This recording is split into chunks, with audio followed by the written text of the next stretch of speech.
ಎನ್ನ ದೇಹವೇ ದೇಗುಲ, ಕಾಲೇ ಕಂಬ, ಶಿರವೇ ಹೊನ್ನ ಕಳಸ ಎಂದು ತಿಳಿಸಿದಂತಹ ಆ ಶ್ರೀ ಬಸವಣ್ಣ ಬಸವೇಶ್ವರರು ಇಂದು ಜಗತ್ತಿನಾದ್ಯಂತ ಜಗದ್ಗುರು ಅಂತಲೇ ತಿಳಿಬಹುದು.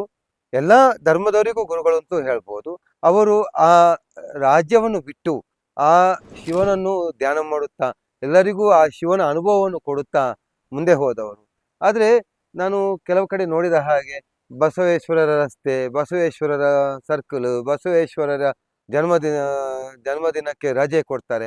ಆದರೆ ಬಸವೇಶ್ವರರ ಮಾರ್ಗ, ಅವರು ಏನು ಮಾರ್ಗ ಹಾಕಿ ಕೊಟ್ಟಿದ್ದಾರೆ, ಅದರಲ್ಲಿ ಈಗಿನ ಜನರು, ಅದು ಯಾವ ಧರ್ಮದವರೇ ಇರ್ಬೋದು, ಇಲ್ಲ ರಾಜಕೀಯ ವ್ಯಕ್ತಿಗಳಿರ್ಬೋದು, ಇಲ್ಲ ಸಾಮಾನ್ಯ ಪ್ರಜೆಗಳಿರ್ಬೋದು, ಬಸವೇಶ್ವರರ ದಿನಕ್ಕೆ ರಜೆಯನ್ನು ಘೋಷಿಸ್ತಾರೆ, ರಜೆ ಮಾಡ್ತಾರೆ. ಬಸವೇಶ್ವರರ ಮಾರ್ಗ ಅಂತ ಬೆಂಗಳೂರಲ್ಲಿ, ಮಂಗಳೂರಲ್ಲಿ ಎಲ್ಲ ಕಡೆ ಇರ್ತಾರೆ. ಆದರೆ ಅವರು ಹಾಕಿದ ಮಾರ್ಗದಲ್ಲಿ, ಅವರ ತತ್ವದರ್ಶನದಲ್ಲಿ ಯಾರು ಹೋಗ್ತಾ ಇಲ್ಲ. ಇಂಥ ಕೆಲಸ ನಡಿಬೇಕು. ಇಂಥ ಕೆಲಸ ನಡೆದ್ರೆ ಮಾತ್ರ ಬಸವಣ್ಣನಿಗೆ ನಾವು ಕೊಡುವಂತಹ ಒಂದು ಗೌರವ, ಅವರು ಹೇಳಿದ ತತ್ವ ದರ್ಶನಕ್ಕೆ ಒಂದು ಗೌರವ, ಅವರ ತತ್ವದರ್ಶನವನ್ನು ನಾವು ಅನುಸರಿಸಬೇಕು. ಹಾಗೂ ಮುಂದಿನ ಪೀಳಿಗೆಗೆ ಅದನ್ನು ತಿಳಿಸಿಕೊಡ್ಬೇಕು. ಅವರು ಬಸವಣ್ಣನವರು ಹೇಳಿದ ಪ್ರತಿಯೊಂದು ವಚನದಲ್ಲಿಯೂ ಸನಾತನ ಧರ್ಮದ, ಇಲ್ಲ ಶಿವನ, ಇಲ್ಲ ಈ ಪ್ರಕೃತಿ ಆರಾಧನೆಯ ಬಗ್ಗೆ ವಿಶೇಷತೆಯನ್ನು ಹೊಂದಿಕೊಂಡಿದೆ.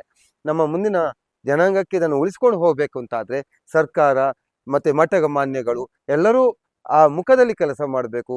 ಬಸವಣ್ಣನವರು ಹಾಕಿದ ಮಾರ್ಗ, ಆ ದಾರಿ, ಅದರಲ್ಲಿ ನಾವು ಹೋಗಬೇಕು ಅಂತ ಹೇಳಿ ನಾನು ಹೇಳಬಯಸ್ತೇನೆ.